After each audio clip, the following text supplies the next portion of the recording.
Bismillahirrahmanirrahim. Assalamualaikum warahmatullahi wabarakatuh.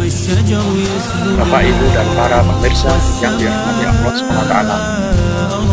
Dari Buraidah, dia berkata, Ma'is bin Malik al-Islami pergi menemui Rasulullah SAW seraya berkata, wahai Rasulullah, sesungguhnya aku telah menzalimi diriku karena aku telah berzina. Oleh karena itu aku ingin agar Anda berkenan membersihkan diriku. Namun beliau menolak pengakuannya. Keesokan harinya dia datang lagi kepada beliau sambil berkata, wahai Rasulullah, sesungguhnya aku telah berzina. Namun beliau tetap menolak pengakuannya yang kedua kali.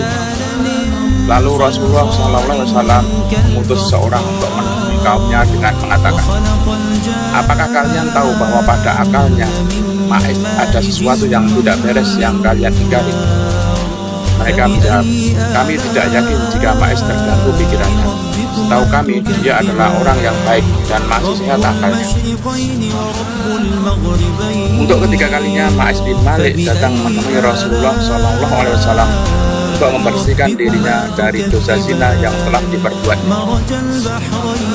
Lalu Rasulullah SAW pun mengirimkan seorang menemui kaumnya untuk menanyakan kondisi akal Ma'is. Namun mereka memberitahukan kepada beliau bahwa akalnya sehat dan termasuk orang yang baik. Ketika Ma'is bin Malik datang keempat kalinya kepada beliau, maka beliau memerintahkan untuk membuat lubang eksekusi bagi Ma'is.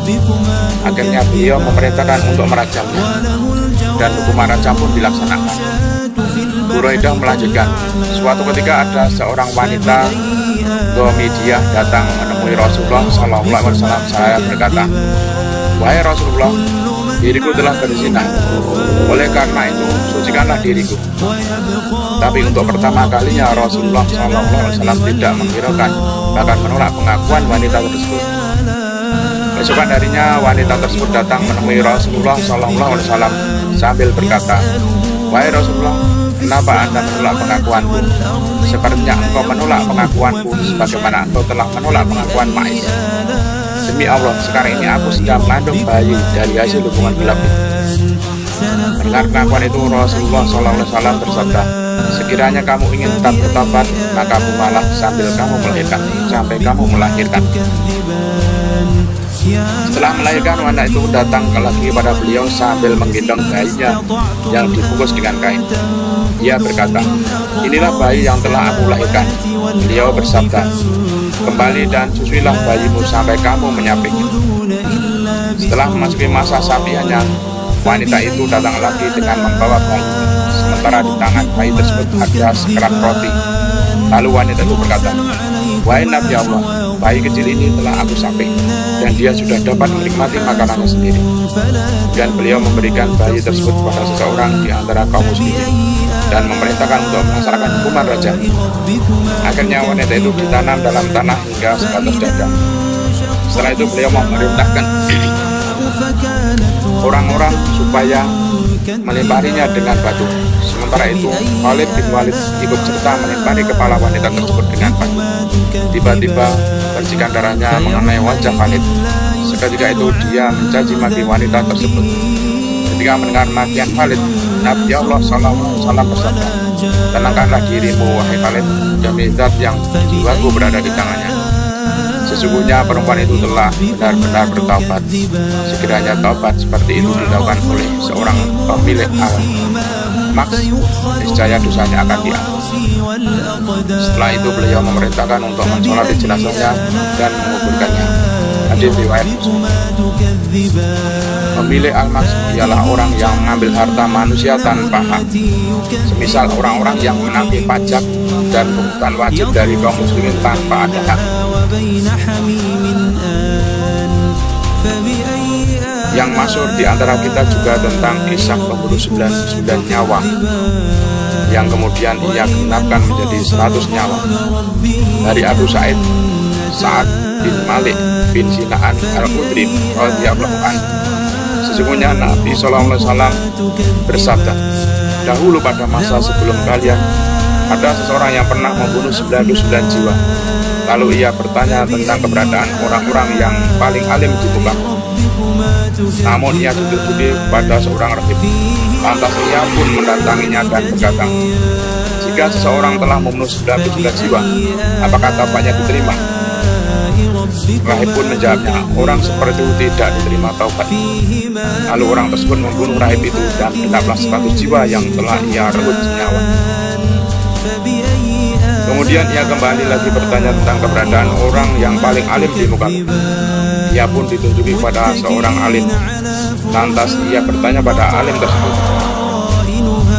jika seorang telah membunuh 100 jiwa, apakah taubatnya masih diterima? Alim itu pun menjawab, iya, masih diterima. Dan siapakah yang akan menghalangi antara dirinya dengan taubat?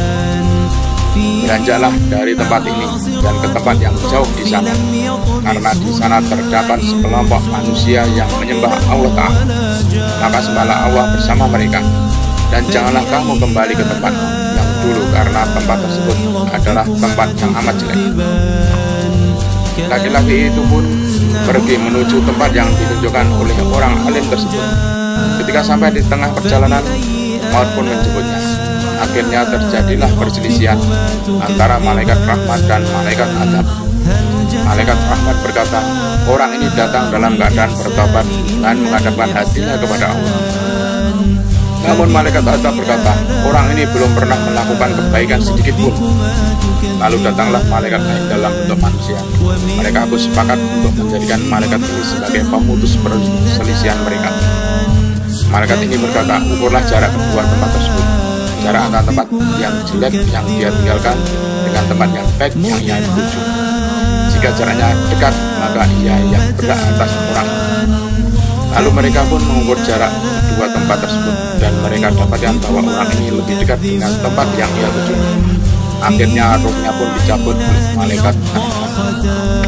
Yang tadi kisah ini adalah bagaimana mereka bertobat dan mendekat.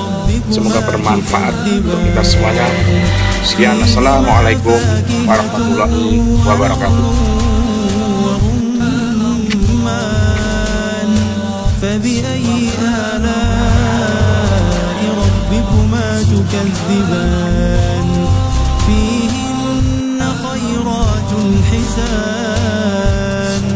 فبأي آلاء ربكما تكذبان حور مقصورات في الخيام فبأي آلاء